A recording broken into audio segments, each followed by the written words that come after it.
بسم اللہ الرحمن الرحیم۔ حضرت موسیٰ علیہ السلام کی تسبیح۔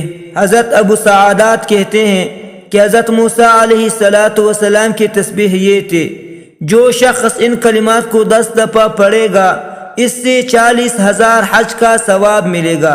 تو سامعین محترم، بہت ہی مختصر کلمات ہے، ہمیں بھی چاہیے کہ صبح شام 10 مرتبہ یا صبح 5 مرتبہ اور شام کو بھی 5 مرتبہ پڑھے تو انشاءاللہ تعالی ہمیں بہت اجر ملے گا۔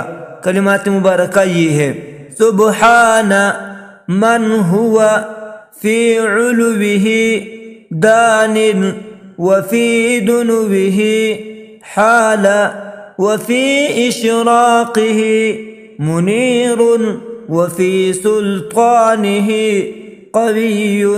سبحان من هو في علوه دان وفي دنوه حال وفي إشراقه منير وفي سلطانه قوي۔